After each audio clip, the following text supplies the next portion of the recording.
Selamat pagi Bapak Ibu semua yang di rumah. Selamat kita ketemu lagi dalam ibadah kita hari ini, ibadah online. Kita terus bersyukur atas pelindungan dan penyertaan Tuhan buat kita semua sampai hari ini. Baik, sebelum kita mulai ibadah kita hari ini, mari kita tundukkan kepala, kita berdoa.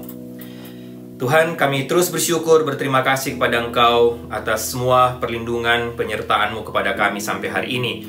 Di tengah semua masa-masa sulit ini, di tengah pandemik, di tengah COVID-19 yang menyebar di mana-mana, terima kasih Tuhan menjaga kami sampai detik ini, sampai hari ini. Kami bisa ada sebagaimana kami ada sekarang. Terima kasih Tuhan, kami juga bersyukur karena kami ada waktu kesempatan lagi hari ini untuk beribadah bersama-sama, untuk memuji dan menyembah-Mu, untuk mendengarkan suara-Mu melalui kebenaran firman Tuhan hari ini. Tuhan siapkan hati kami semua, hati kami masing-masing. Tuhan berkati yang akan memimpin pujian penyembahan, berkati Ibu Sarah yang akan menyampaikan firman Tuhan hari ini, supaya lewat pelayanan hari ini, kami semua diberkati oleh Tuhan, kami bisa menikmati pujian dan penyembahan, kami diberkati Tuhan, melalui tiap lagu yang kami nyanyikan, dan secara khusus kami diberkati, dikuatkan oleh Engkau lagi melalui kebenaran firman-Mu. Seluruh jalan ibadah hari ini, ibadah online kami pagi hari ini, mulai dari awal, pertengahan, hingga akhirnya, kami serahkan dalam tangan Tuhan. Dalam nama Tuhan Yesus kami berdoa. Amin. Baik Bapak Ibu, kita siapkan hati, kita mau memuji Tuhan, menyembah Tuhan bersama. Devia dan Kenneth akan memimpin kita dalam pujian penyembahan hari ini.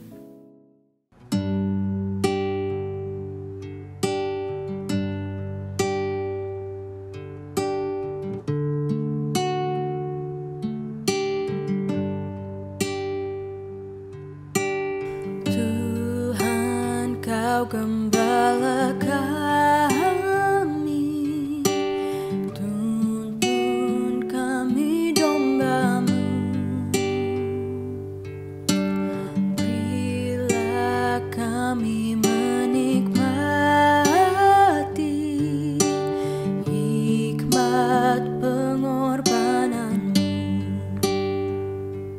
Tuhan Yesus, Juru Selamat, kami ini milik-Mu. Tuhan Yesus, Juru Selamat, kami ini milik-Mu.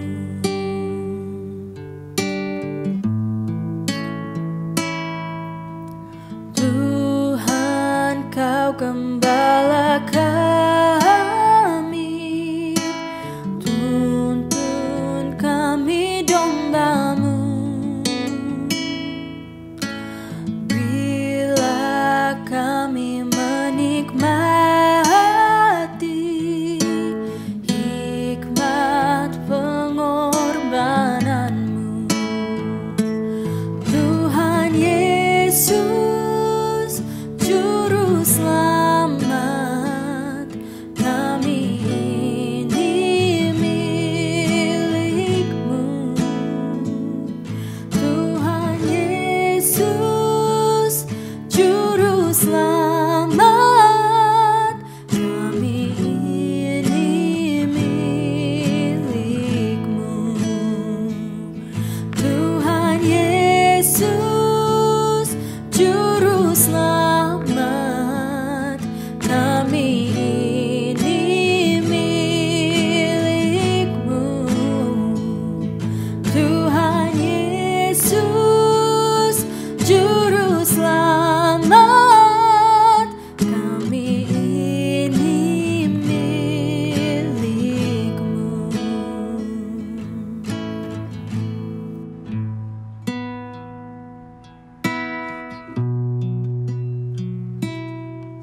Ketika ku hadapi kehidupan ini, jalan mana yang harus ku pilih? Ku tahu ku tak mampu, ku tahu ku tak sanggup. Hanya Kau Tuhan tempat jawabanku. Aku pun tahu ku tak pernah sendiri, sebab Engkau Allah yang menggendongku. Tangan-Mu membelaiku, cinta-Mu memuaskanku. Kau mengangkatku ke tempat yang tinggi. Janjimu seperti fajar pagi hari,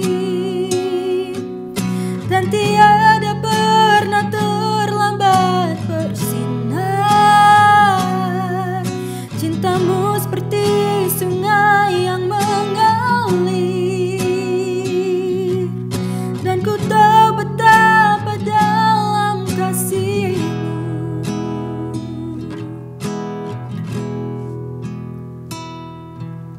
Ketika ku hadapi kehidupan ini, jalan mana yang harus ku pilih? Ku tahu ku tak mampu, ku tahu ku tak sanggup. Hanya Kau Tuhan tempat jawabanku. Aku pun tahu ku tak pernah sendiri, sebab Engkau Allah yang menggendongku. Tangan-Mu membelaiku, cinta-Mu memuaskanku.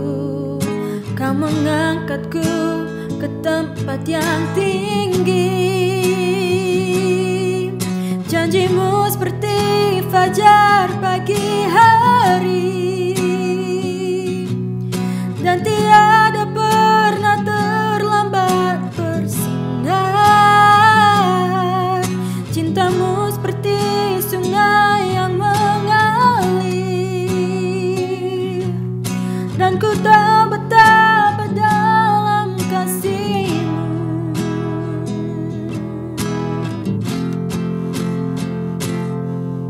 Janji-Mu seperti fajar pagi hari,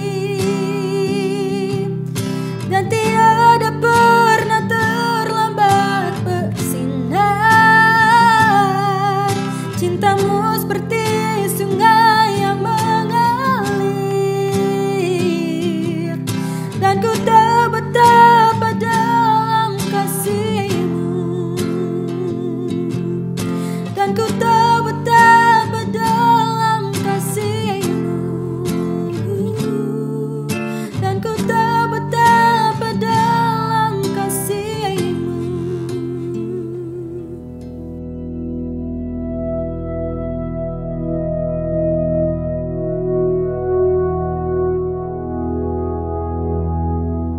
Salam Bapak Ibu, sangat senang kita bisa bertemu kembali dalam kebaktian NLCC Indonesia tanggal 30 Agustus, minggu terakhir di bulan Agustus.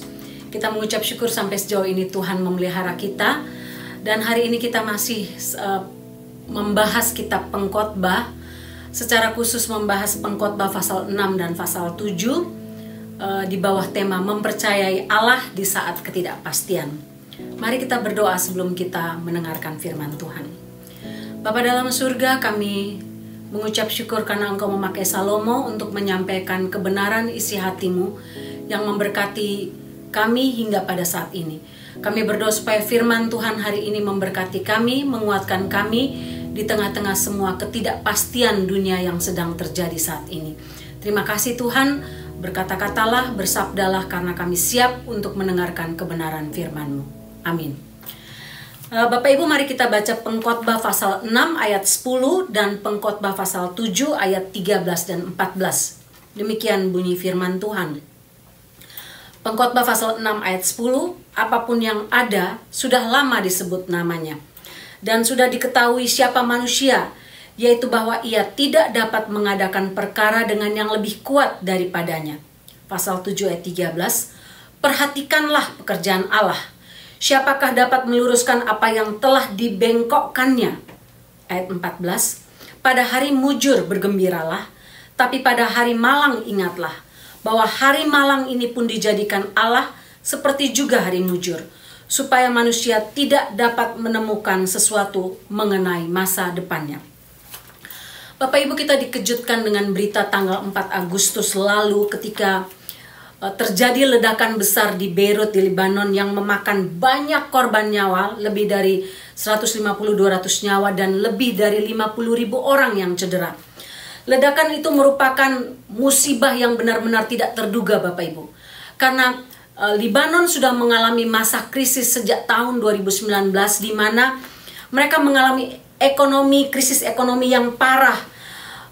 Bank membatasi distribusi US dollar, mata uang mereka jatuh, dan banyak orang Lebanon mempersalahkan politik negara yang dianggap sangat korupsi.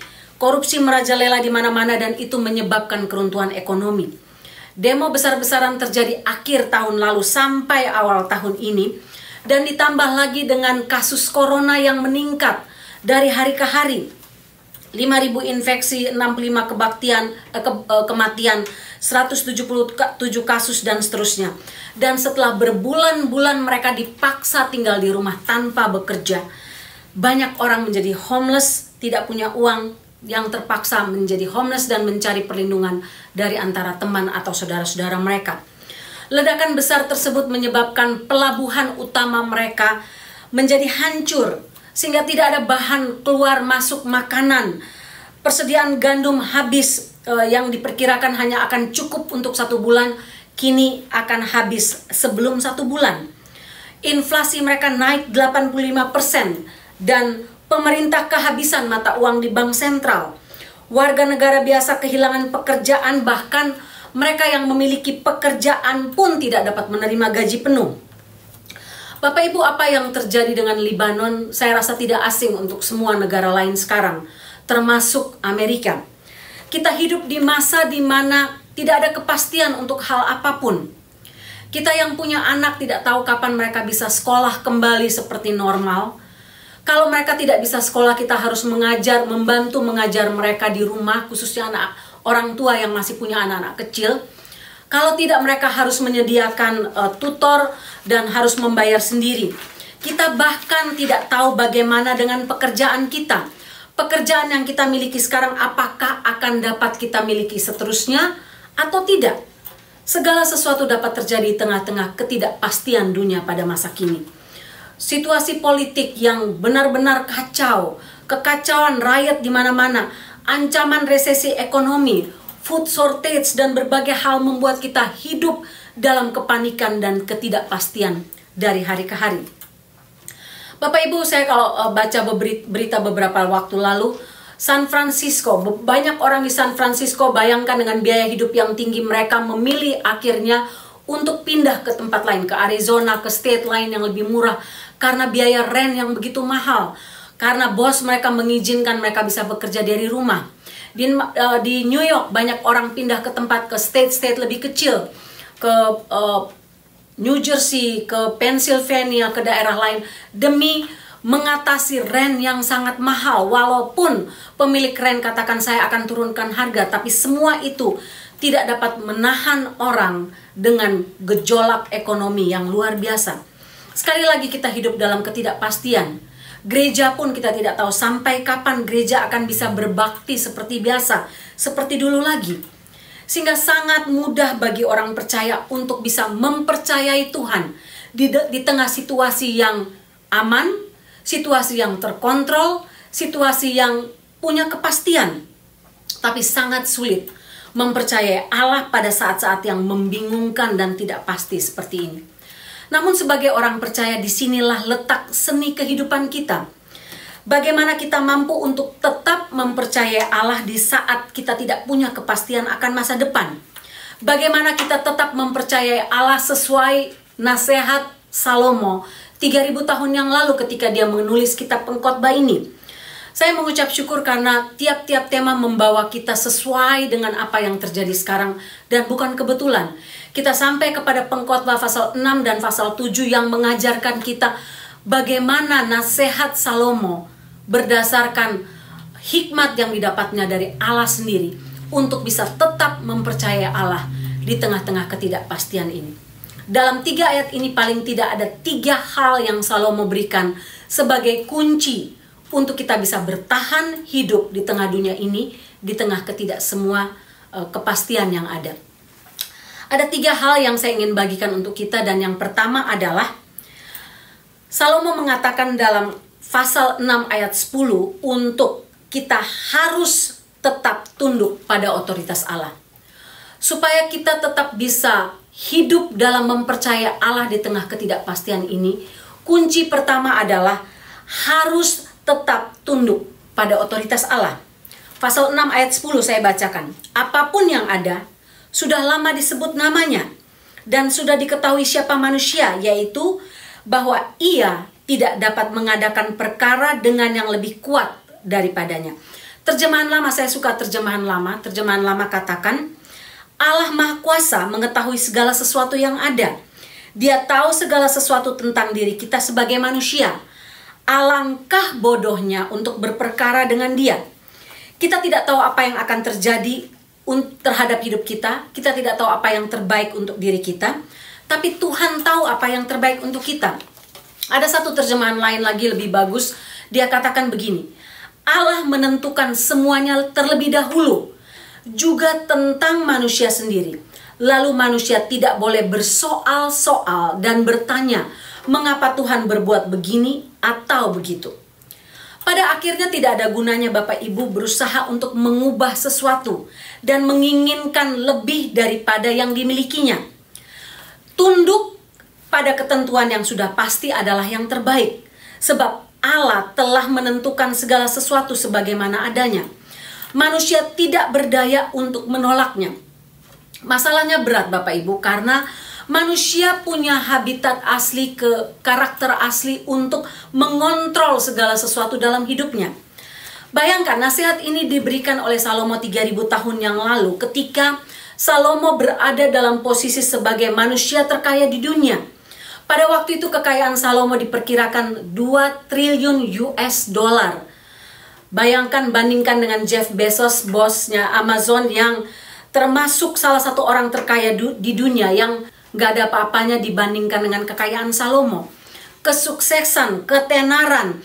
Tapi Salomo mengatakan bahwa tidak ada yang pasti dalam dunia ini.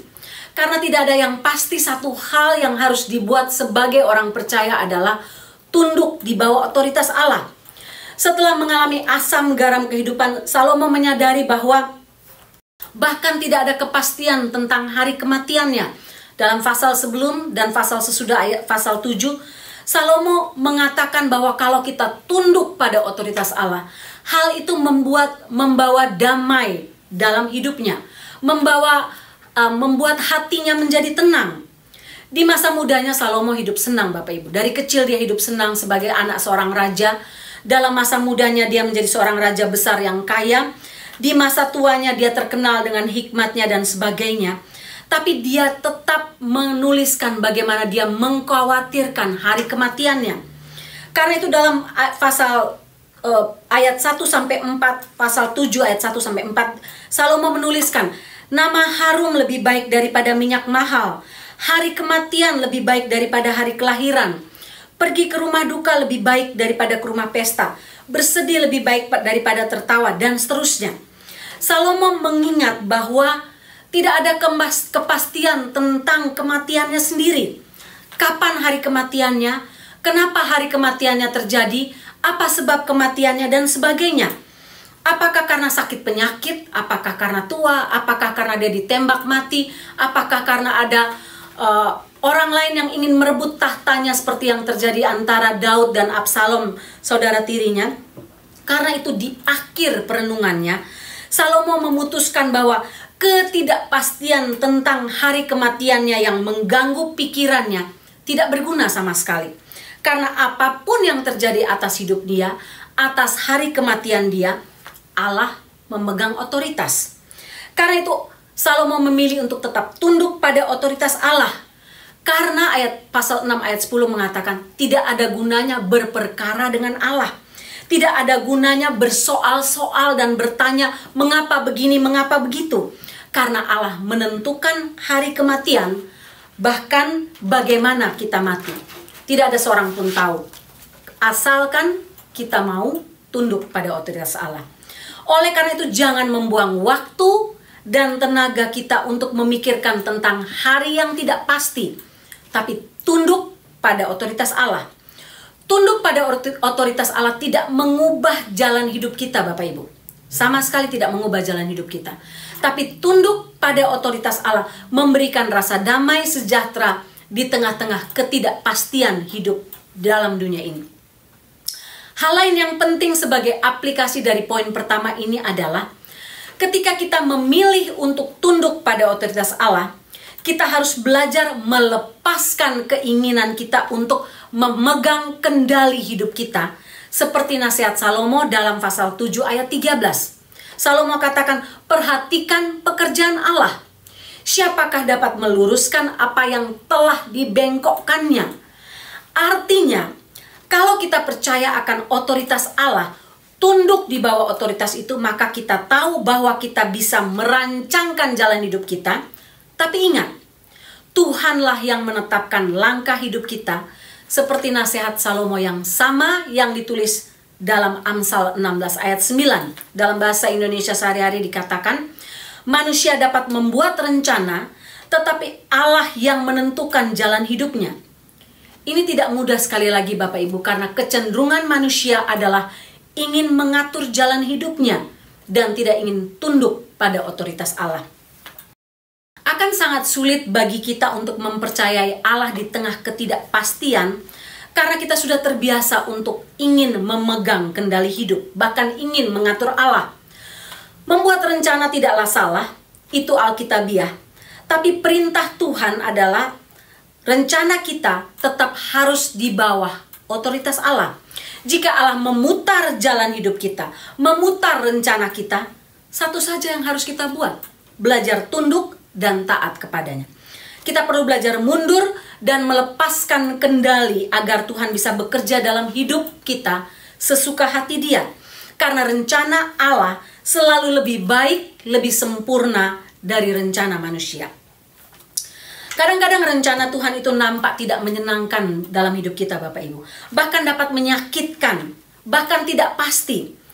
Tapi ujungnya selalu berbuah kebaikan.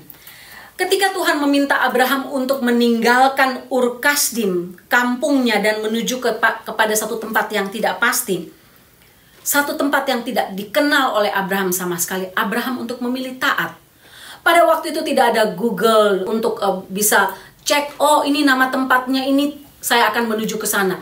Pada waktu itu tidak ada Google Map, tidak ada direction untuk bisa tahu kemana tempatnya ini, ke arah south, ke arah west, ke arah east, dan sebagainya. Tidak ada yang tahu. Seperti apa tempatnya, apakah subur, aman, dan sebagainya. Nggak ada yang tahu. Tapi Abraham memilih untuk tunduk pada otoritas Allah. Dan itu membawa berkat bagi hidup dia. Dia pergi ke tempat yang tidak pasti sama sekali. Sekali lagi, banyak orang percaya, orang yang mengaku Kristen, menjadi susah hati, menjadi marah, menjadi khawatir, menjadi kecewa, karena mereka masih mau mengatur jalan hidupnya dan tidak mau tunduk di bawah otoritas Allah. Padahal kalau kita memilih untuk tunduk pada otoritas Allah dan melepaskan keinginan kita untuk mengatur jalan hidup kita, maka Allah tidak akan pernah menyesatkan kita. Sebagaimana Allah tidak menyesatkan Abraham dalam pilihan hidupnya. Yeremia 29 ayat 11 katakan, sebab aku ini mengetahui rancangan-rancangan apa yang ada padaku mengenai kamu. Demikianlah firman Tuhan, yaitu rancangan damai sejahtera dan bukan rancangan kecelakaan, untuk memberikan kepadamu hari depan yang penuh harapan. Bapak Ibu, saya teringat ketika COVID-19 ini baru mulai heboh di Amerika pertengahan Maret. Sedang marak-maraknya orang mati di sana-sini, orang kena COVID dan sebagainya. Kita semua berada dalam lockdown.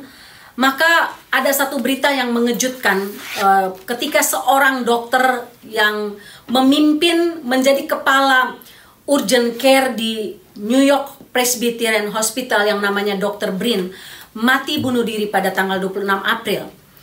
Dr. Brin ini adalah seorang Kristen, seorang dokter Kristen yang berprestasi. Dia punya prestasi yang sangat tinggi. Dia seorang yang mengarahkan hidupnya dengan penuh keyakinan. Umurnya baru 49 tahun. Dia terkenal sebagai orang yang setia, yang workaholic, yang mencurahkan hidupnya untuk melakukan apa saja untuk menolong para pasiennya. Bahkan ketika COVID mulai merebak bulan Maret, Dr. Brin menghabiskan 15 jam tiap hari di rumah sakit untuk bekerja, bahkan sedikit waktu untuk tidur. Dia menghabiskan waktu di rumah sakit untuk menolong orang-orang yang terkena dan sedapat mungkin menyelamatkan nyawa mereka. Tapi dia mati bunuh diri pada tanggal 26 April tanpa punya sejarah mental illness. Dari keluarganya pun tidak ada sejarah mental illness. Dia seorang yang heroik, terampil, penuh kasih, berdedikasi tinggi dan sebagainya. Ketika dia meninggal, keluarganya, sahabat baiknya, keluarganya, best friendnya namanya Ochoa dan saudara kandungnya yang bernama Dr. Face didatangin oleh orang-orang dan diwawancara. Kira-kira apa penyebab dibalik Dr. Brin ini akhirnya memilih untuk bunuh diri? Semua hasil interview mereka sama. Mereka katakan Dr. Brin berkali-kali sebelum dia meninggal mengatakan hal yang sama. Dia katakan, saya menyesal, saya gagal, saya tidak dapat menolong pasien saya untuk tetap hidup. Saya adalah orang yang gagal di mata manusia dan di mata Allah. Saya tidak bisa berbuat apa-apa untuk menolong mereka. Bapak Ibu, seandainya Dr. Brin yang adalah orang percaya ini menyerah pada otoritas Allah, tunduk pada otoritas Allah, dan dia tahu tidak ada seorang pun dapat mengontrol hari kematian, penyebab kematian seseorang, maka dia tidak akan mengambil nyawanya. Dia akan mengikhlaskan karena dia sudah melakukan apa yang terbaik. Dia bukan duduk santai, duduk tenang dan tidak melakukan apa-apa. Seandainya dia menyadari bahwa bagaimana bisa tetap mempercaya Allah di tengah-tengah ketidakpastian ini adalah tunduk pada otoritas Allah, maka dia akan melepaskan semua dengan ikhlas ketika orang-orang yang berusaha ditolongnya mati tanpa dapat ditolongnya. Bapak Ibu, hal kedua, kunci kedua yang ditulis Salomo, bagaimana kita menghadapi ketidakpastian hidup ini dan tetap bisa mempercayai Allah adalah pilihlah iman. Kita harus memilih iman di atas ketakutan dan kekhawatiran. Pasal 7 ayat 13 katakan, perhatikanlah pekerjaan Allah. Siapakah dapat meluruskan apa yang telah dibengkokkannya? Bapak Ibu pernah nggak Bapak Ibu bawa cuci mobil di tempat cuci mobil yang bukan hand wash tapi yang cuci sendiri dengan mesin? Beberapa hari lalu saya sama Pak Riki pergi cuci mobil, terus saya bilang gini sama Pak Riki, waktu mau masuk tempat mesin, saya bilang gimana ya kalau tiba-tiba kita lagi di dalam, terus mesinnya mati. Bapak Ibu, saya baru bilang begitu, tiba-tiba mesinnya mati. Itu mobil sudah dalam keadaan disabun, jadi sudah gelap gulita. Kita sudah berada dalam keadaan gelap gulita dalam mobil karena semua mobil sudah, seluruh badan mobil sudah di cover dengan sabun. Mesinnya mati, saya hanya panik karena jangan sampai mobil saya masih bisa bergerak karena tidak direm, bergerak ke depan menabrak orang, atau orang di belakang menabrak saya. Tapi kepanikan itu muncul karena kita berada dalam gelap, tidak bisa melihat apa-apa. Nah Bapak Ibu, itulah yang terjadi dengan hidup manusia. Seringkali kita menjadi panik karena kita melihat bahwa kehidupan kita di depan gelap. Kita tidak bisa melihat masa depan kita. Apa yang akan terjadi dengan hidup kita satu hari kemudian, satu minggu kemudian, satu bulan kemudian. Kita tidak bisa melihat apa yang akan terjadi dengan keluarga kita, anak-anak kita, orang-orang yang kita kasih. Sehingga itu membuat kita panik, membuat kita khawatir, membuat kita kehilangan damai sejahtera. Tapi Salomo memberi nasihat yang sangat bijak. Dia katakan bagaimana caranya supaya kamu dapat tetap mempercayai Allah di tengah-tengah ketidakpastian adalah pilihlah iman di atas kekhawatiran dan ketakutan. Salomo katakan pasal 7 ayat 13, perhatikan pekerjaan Allah. Ini kalimat yang penting. Salomo katakan dalam menghadapi ketidakpastian dalam dunia ini, perhatikan pekerjaan Allah. Allah tidak pernah merancangkan sesuatu yang membuat kita hidup dalam kepanikan. Allah tidak pernah merancangkan atau membuat pekerjaannya untuk membawa kita kepada kecelakaan, kepada mara bahaya. Ketakutan datang ketika norma kita diguncang, Kita tidak tahu apa yang akan terjadi selanjutnya. Ketakutan melumpuhkan kita. Tapi inilah yang Tuhan ingatkan kepada kita semua Bapak Ibu. Di tengah-tengah situasi yang benar-benar saat ini tidak punya kepastian apapun. Ingat, tempatkan iman di atas kekhawatiran dan ketakutan. Mengapa Salomo memilih untuk tidak khawatir, tapi memilih iman di atas kekhawatiran dan ketakutan? Karena Salomo meminta dirinya, meminta kita semua untuk memperhatikan pekerjaan Allah. Artinya Allah sedang bekerja walaupun kita tidak dapat melihat. Allah sedang bekerja walaupun kita tidak dapat merasakan pekerjaan tangannya. Allah sedang bekerja walaupun secara manusia kita hanya melihat kegelapan. Pekerjaan Allah tidak dapat diluruskan oleh siapapun. Tidak dapat dirusakkan oleh siapapun. Tidak dapat dibengkokkan oleh siapapun. Pekerjaan Allah bersangkut paut dengan kepribadian Allah yang tidak dapat berubah oleh alasan apapun. Dan itu menjadi jaminan bahwa Allah akan memelihara kita di tengah semua ketidakpastian. Bulan lalu saya sama Pak Riki anniversary, ada satu ibu memberikan kami hadiah jumlah dalam bentuk uang, jadi bukan dalam bentuk barang. Dan setahu saya ini pertama kali kami dapat uang anniversary, dapat hadiah uang waktu anniversary kami. Pak Riki bilang, kamu kasih kepada siapa yang kamu tahu butuh untuk ditolong. Tiba-tiba waktu saya berdoa, saya muncul satu muka kakak tingkat saya yang sudah lama nggak pernah saya hubungin. Saya hubungi dia, singkat cerita, ngobrol-ngobrol. Pagi itu saya tergerak untuk mengirimkan uang yang kami dapat untuk dia. Dan kesaksian dia luar biasa. Dia katakan, kamu baca tulisan saya.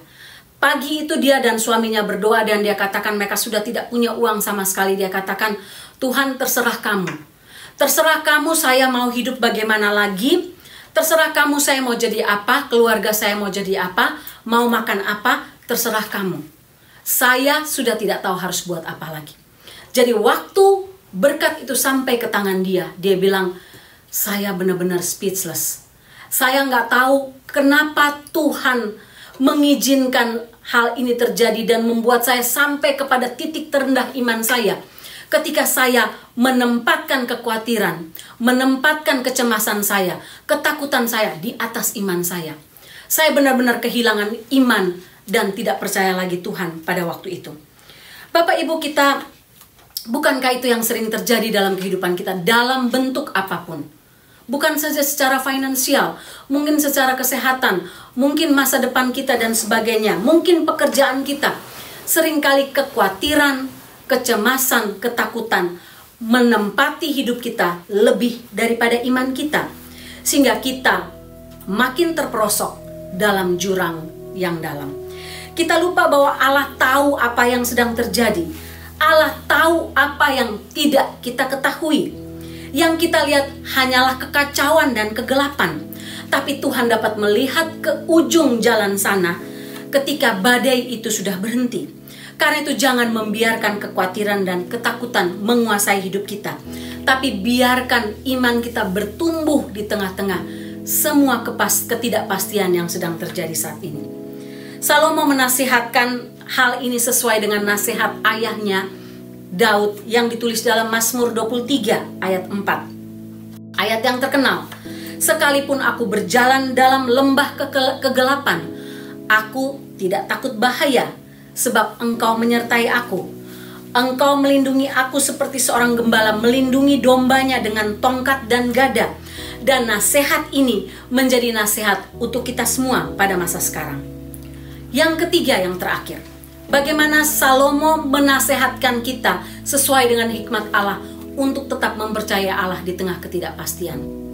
Yang ketiga adalah tetap bekerja sambil menanti waktu Tuhan menjawab pergumulan kita dan ketidakpastian kita. Pasal 7 ayat 14 katakan, pada hari mujur bergembiralah, pada hari malang ingatlah bahwa hari malang dijadikan Allah sama seperti hari mujur, supaya manusia tidak dapat menemukan sesuatu mengenai masa depannya. Bapak Ibu, ini mungkin salah satu hal tersulit untuk dilakukan. Bagaimana ketika dalam situasi ketidakpastian kita tetap bisa bekerja dengan tekun sambil menantikan jawaban Allah. Karena sebagai manusia kita ingin semuanya instan. Kita ingin persoalan hidup kita, ketidakpastian kita, mendapatkan kepastian sesegera mungkin. Itulah manusia. Tapi Tuhan memerintahkan melalui Salomo untuk saat kita menunggu Tuhan menjawab doa kita, tetap kerjakan hal yang harus kita kerjakan. Pada hari mujur, bergembiralah. Pada hari malang, ingatlah bahwa Tuhan yang menjadikan hari malang seperti hari mujur. Artinya apa Bapak Ibu? Artinya kita tidak bisa berhenti bekerja, tidak bisa berhenti melayani, tidak bisa berhenti beraktivitas. Karena hidup kita sedang dalam ketidakpastian, tidak bisa. Tuhan mau kita tetap beraktivitas, melayani, bekerja, menolong orang lain, melakukan semua hal yang Tuhan perintahkan.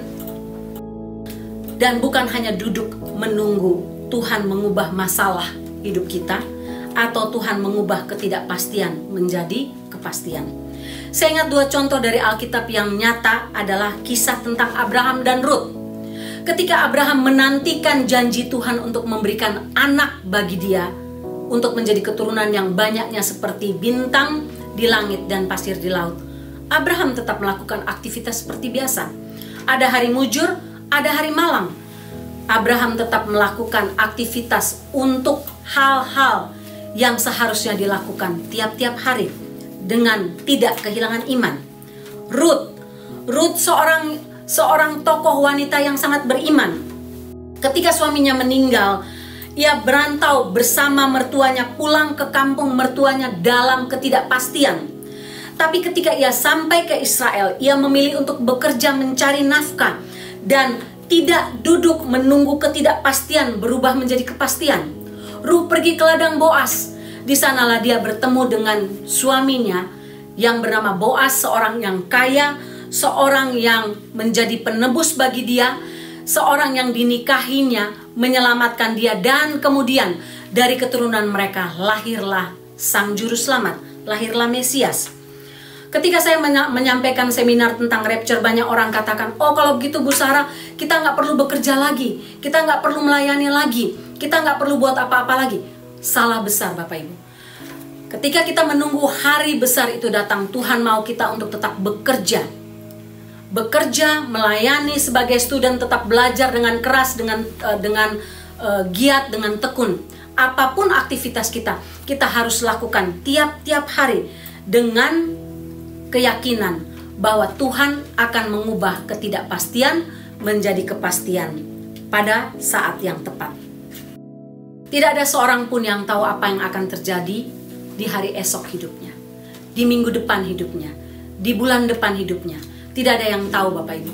Tapi kita bersyukur bahwa kita punya Allah yang memegang masa depan, Allah yang mengatur masa depan, Allah yang membiarkan semuanya terjadi, mengizinkan semua terjadi untuk kebaikan kita. Kita mengucap syukur karena kita punya Allah yang penuh dengan kepastian, yang tahu apa yang akan terjadi di ujung jalan sana. Bapak Ibu, saya nggak tahu dengan apa yang Bapak Ibu sedang alami sekarang. Ketidakpastian apa yang membuat kita ketakutan, membuat kita worry, membuat kita cemas, membuat kita panik, membuat kita marah, kecewa dan sebagainya. Bahkan mungkin kehilangan iman kita. Tapi saya berdoa supaya firman Tuhan hari ini menjadi jawaban atas pergumulan kita. Mari kita berdoa. Bapa dalam surga, kami tahu ada begitu banyak ketidakpastian dalam hidup kami saat ini. Ada begitu banyak ketidakpastian terhadap masa depan kami, masa depan keluarga kami, masa depan bangsa ini. Kami tidak tahu Tuhan karena semua benar-benar dalam ketidakpastian.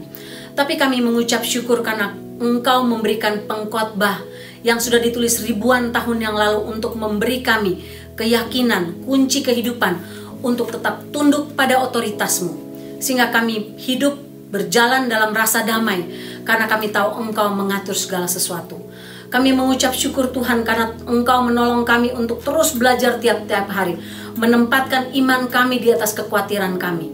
Bahkan untuk tetap bekerja sambil menanti Tuhan mengubah ketidakpastian menjadi kepastian. Kami mengucap syukur karena kami punya Allah yang pasti, Allah yang memegang jalan hidup kami, mengatur jalan hidup kami, memegang masa depan kami dengan cara yang ajaib. Terima kasih Tuhan. Hamba berdoa untuk tiap Bapak Ibu yang sedang bergumul saat ini, yang sedang hidup dalam ketakutan, kepanikan. Hamba berdoa dalam nama Tuhan Yesus, Tuhan lepaskan kekhawatiran mereka, kepanikan mereka, gantikan dengan damai sejahtera yang melampaui segala akal, karena kami belajar untuk tunduk pada otoritas Allah. Terima kasih Tuhan, kami mengasihi Engkau, terpujilah namamu dalam nama Tuhan Yesus. Amin. Baik Bapak Ibu, doa saya kita semua diberkati dan mendapatkan kekuatan lagi melalui kebenaran firman Tuhan hari ini yang disampaikan oleh Ibu Sarah. Baik, sebelum saya tutup dalam doa berkat, ada beberapa pengumuman. Yang pertama, seperti biasa, selamat ulang tahun yang berulang tahun dalam minggu ini. Tanggal 24 Agustus Bu Fitri Muaya, tanggal 26 Agustus Devia Lomban, dan tanggal 29 Agustus Ibu Ina Tarigan. Selamat ulang tahun Bu Fitri, Devia, dan Bu Ina. Tuhan berkati kalian selalu dalam segala hal. Baik Bapak Ibu, yang berikut, sore ini kita tidak ada kebaktian atau tidak ada pertemuan yang jam 4.30 di playground, tapi kita akan bergabung bersama-sama dengan kebaktian jam 5.30.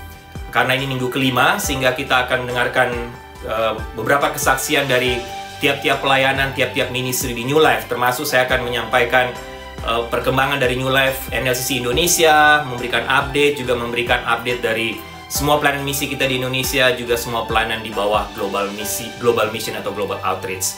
Jadi saya harap Bapak Ibu bisa join bersama-sama, kita berbakti bersama-sama jam 5.30 di ibadah outdoor di samping worship center. Bapak Ibu sudah tahu lokasinya. Baik Bapak Ibu, sampai ketemu nanti sore. Tuhan memberkati kita semua. Baik jemaat yang kekasih, tundukkanlah kepalamu, arahkanlah hatimu kepada Tuhan, dan terimalah berkat Tuhan. Anugerah keselamatan dari Tuhan Yesus Kristus, kasih sayang yang tidak berkesudahan dari Allah Bapa, serta penyertaan dari Roh-Nya yang kudus, kiranya menyertai engkau sekalian mulai hari ini sampai Maranatha Tuhan Yesus datang kembali. Haleluya. Amin. Janjimu seperti fajar pagi hari, dan tiada pernah terlambat bersinar. Cintamu seperti sungai yang mengalir, dan ku tahu betapa dalam kasih-Mu.